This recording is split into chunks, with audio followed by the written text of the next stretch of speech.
Hello and welcome to Noneother. We're here for the What If Season 1 finale, and I am very clearly dressed for the occasion. I Oh have yeah. been wearing Marvel shirts for every recording, except this time where I wear a Crash Bandicoot shirt. Wait. We're reviewing. I thought we were reviewing Squid Game. I'm wearing my Squid Game t-shirt. We can review Squid Game, the Crash DLC. The Crash DLC.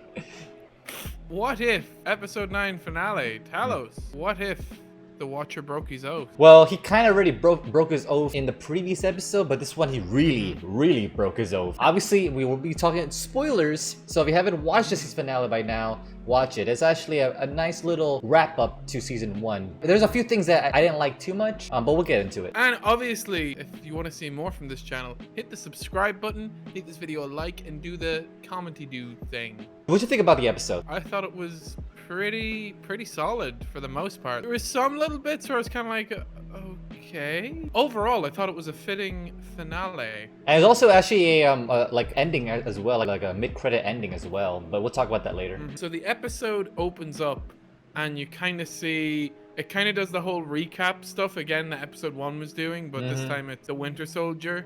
What did you think about that? I was so glad when they got away from it. You're talking about with Captain Carter, right? When they first started the episode, yeah, that was kind of interesting took on it. Like it continued a little bit where obviously the second movie for Captain America, but as Captain Carter now, I thought they were gonna be like more drawn out. But then as soon as the action was about to start with the fight scene with the Captain Carter, this giant figure appeared that only she can see. I think I don't even know if Black Widow can see this giant figure. He basically says, "Oh, you're the chosen one." They didn't really go into much explanation like how the interaction went through, but I assume they just want to kind of fast forward the interaction between the Watcher and these characters. That one really was the Captain Carter one. As much as I love seeing, Peggy Carter, I was kind of like glad that we got away from the movie recap really quick. Although I will say they did have her have a nice relationship with Black Widow, so that kind of justified opening it up like that.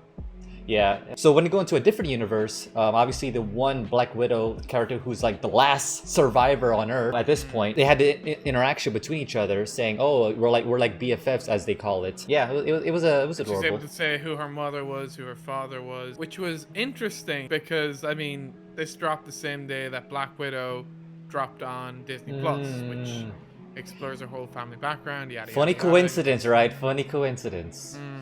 But yeah, and then the Watcher basically is going and he's getting everyone else. There was that interesting one of him getting Gamora with Tony Stark. It's like, you're chosen, but not you. Wow. Just called them out. He did.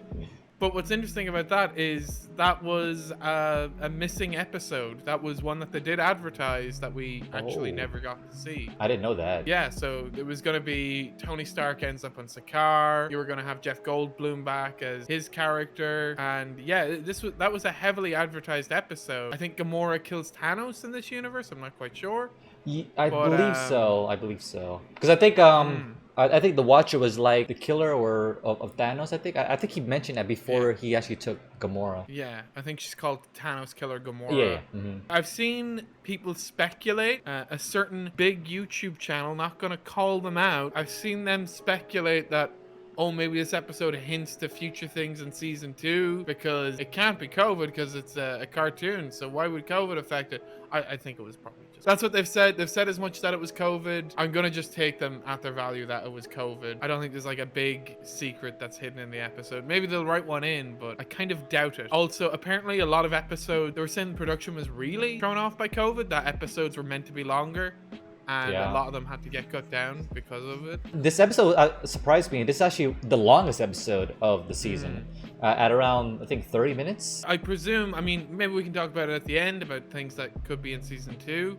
That explains why that episode is missing, because she kind of just came out of nowhere, to be honest. Were you lost when she appeared? Because I kind of was. Yeah, because like I thought he was gonna get Iron Man to be part of his team, because obviously the whole thing, he was rounding up like, different universes of the people that we've seen in previous episodes. Like obviously we saw the one thing that was kind of weird for me at first, but we'll talk about that when he pulled out Killmonger, and I guess he was running away from Shuri and all of them, but he disappeared. So like he's like, oh yeah, I'll definitely go with you. I don't care what happens. So like that was the only one that was kind of weird, but it makes sense later. Obviously, Party Thor came back. Captain Carter, as you mentioned earlier, and then Gamora. But yeah, when they got to Gamora, like you were saying, that was weird because like we didn't see any stories with Gamora. So, and of course the Chadwick Boseman Star-Lord, which I predicted last week episode. Yeah. So he came back as well. I think that was everybody. But and this is his last performance as well. That's sad. Yeah.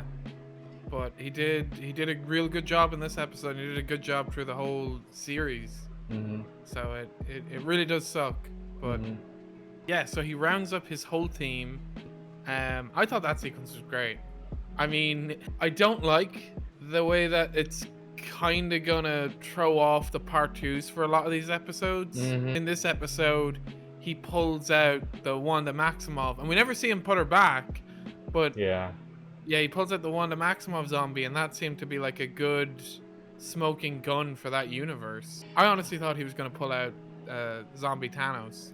I was like, that would've been cool.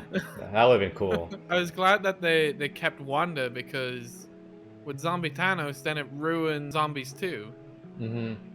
If you remove him out of the picture. So I was kind of glad they took her rather than him, but still. I expected more of a kind of reaction from her to the fact that it's Vision. Well, it was still Ultron. I don't think Vision was actually in. It was still his body though. It was still Vision's, actual body.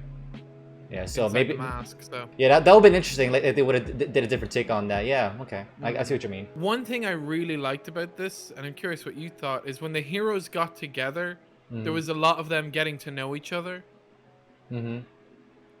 I really enjoyed that. Yeah, it felt rushed though. Like I kind of wish there was a little bit more of the banter between the new Guardians of the Multiverse.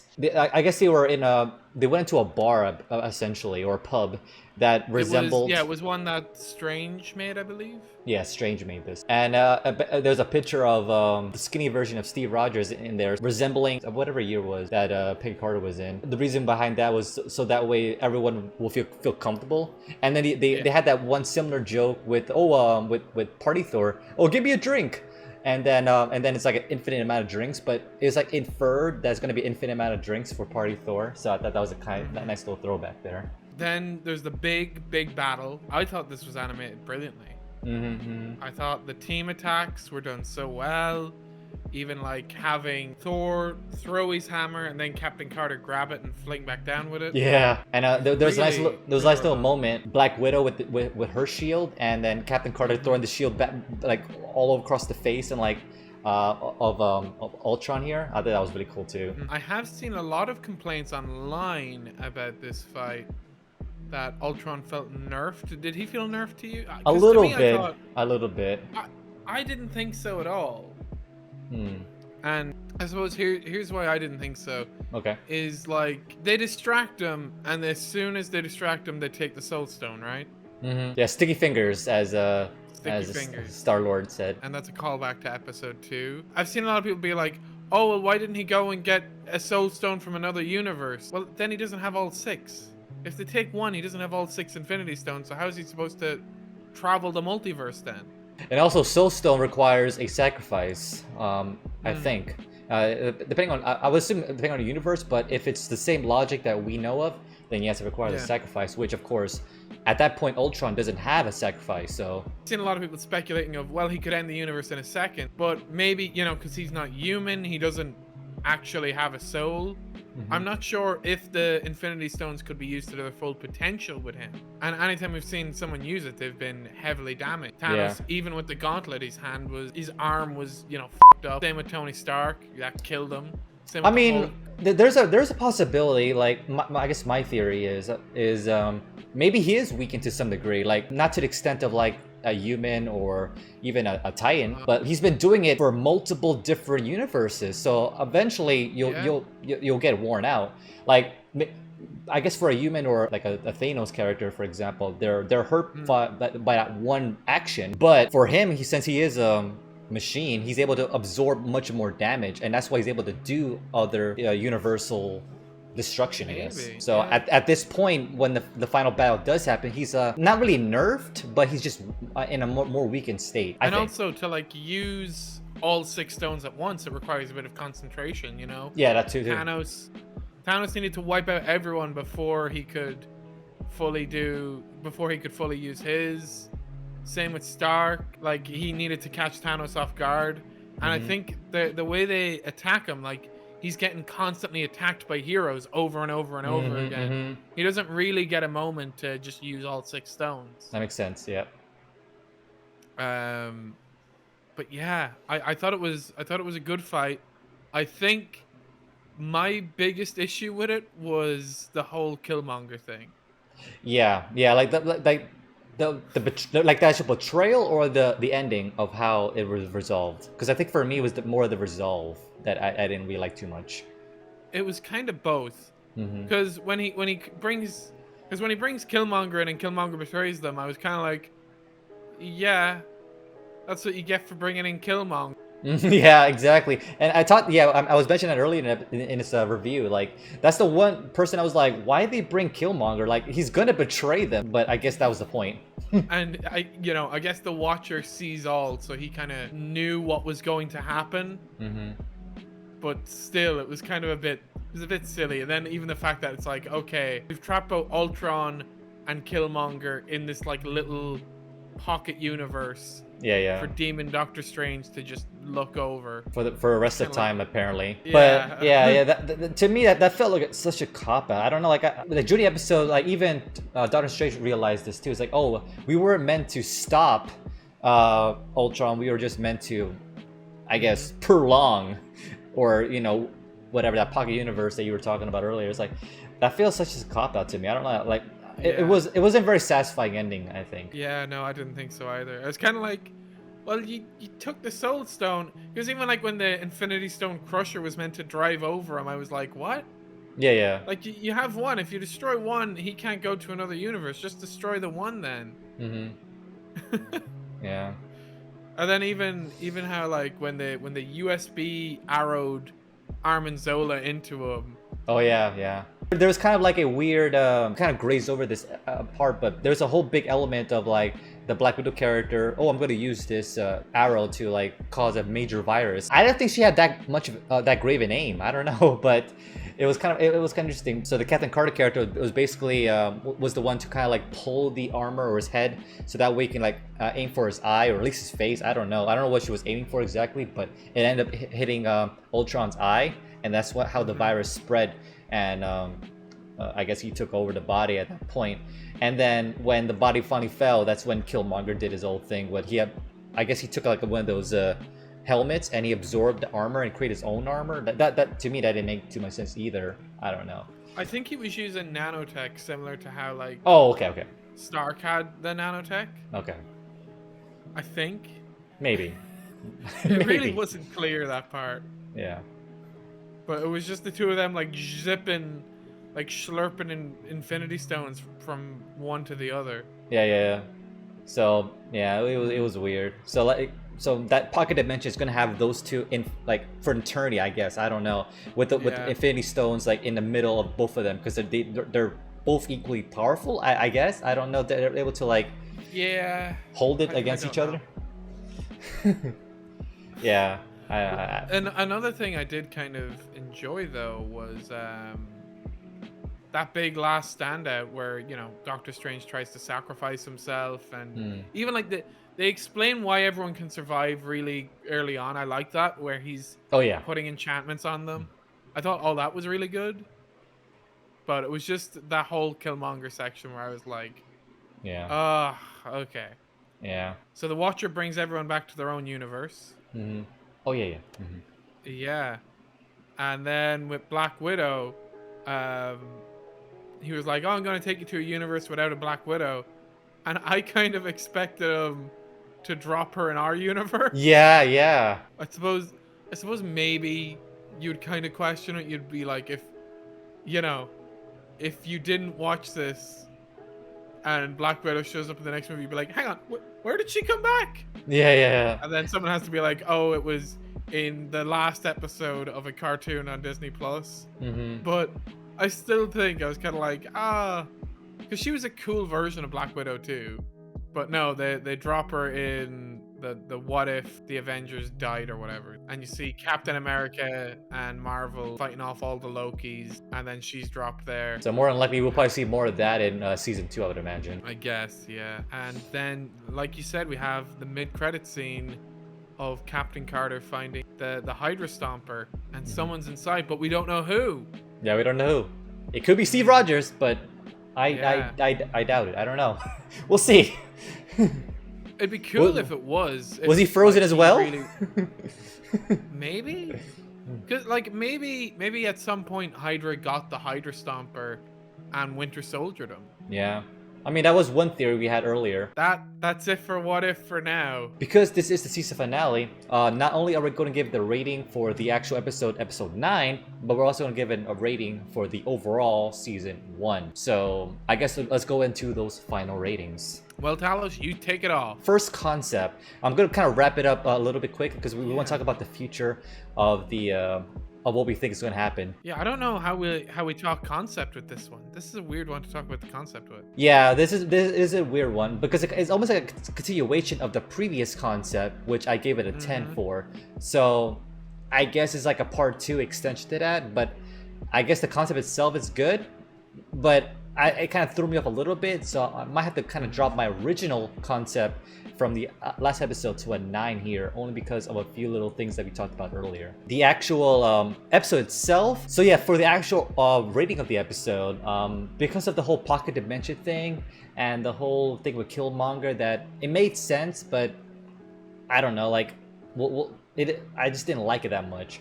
It could have been a much more satisfying ending, and then the whole ending with Peggy Carter is pretty cool. I kind of want to see where that goes, but at the same time, I'm not heavily invested in the Peggy Carter just yet. So it's kind of like a what if for me. You know, what if I like it?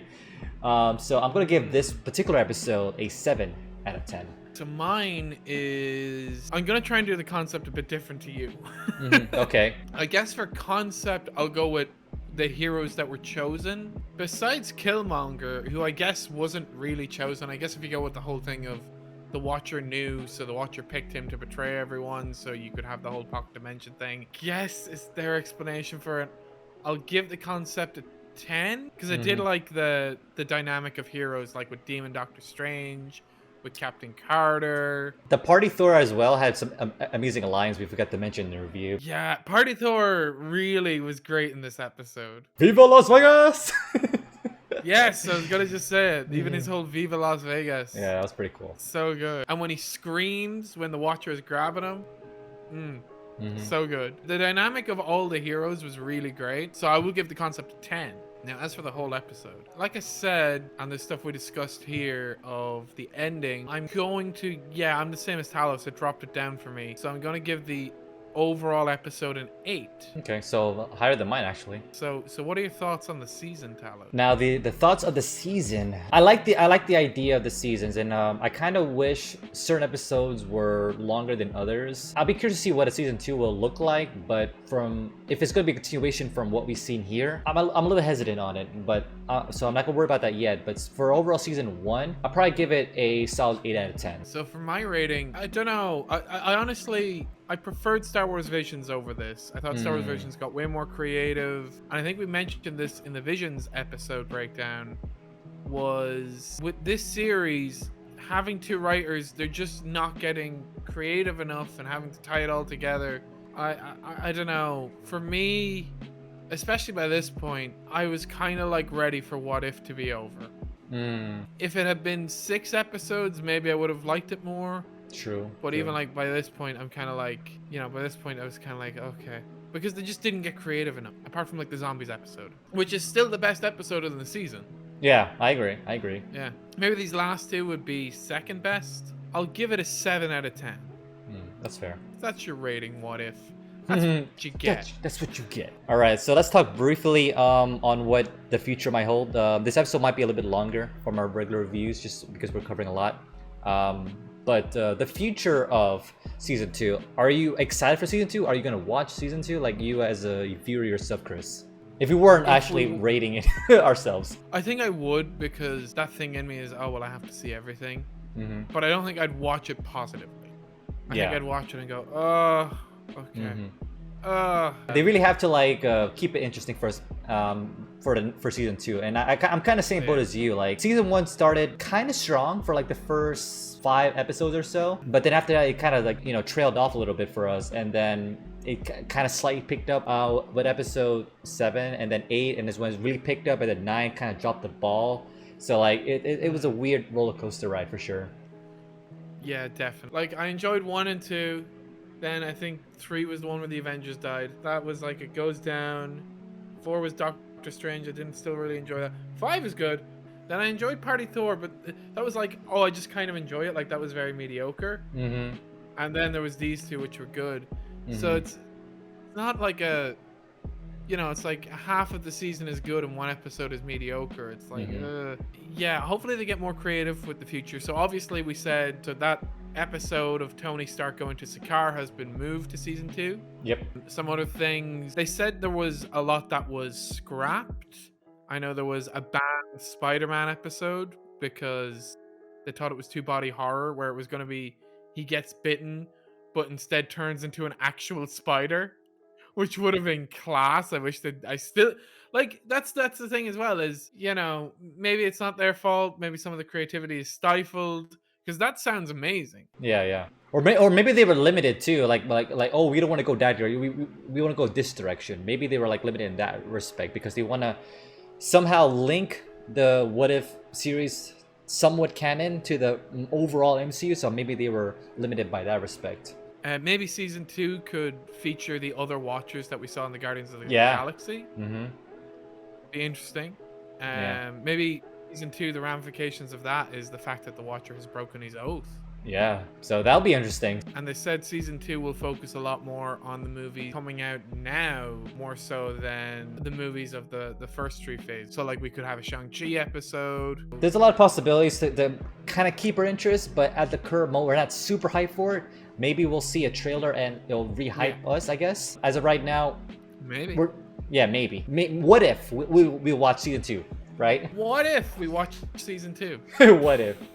But yeah, that's pretty much it, guys. Let us know in the comments down below what you guys think. Obviously, make this the universe where you press that like and subscribe to our channel. That would be awesome. So obviously the next big series will be that Hawkeye TV series. So that one we're actually pretty excited for. So that comes out late November, I think. But obviously we'll have other stuff coming out. We still got the Venom Let There Be Carnage review coming out. We mentioned earlier the Star Wars Vision. I don't think that's out yet, but it might be out around the same time this episode is, so stay tuned for that as well. So we have a lot of good comments on the Star Wars Vision. But yeah, that's it, guys. See you next time. See you next time. Talos out.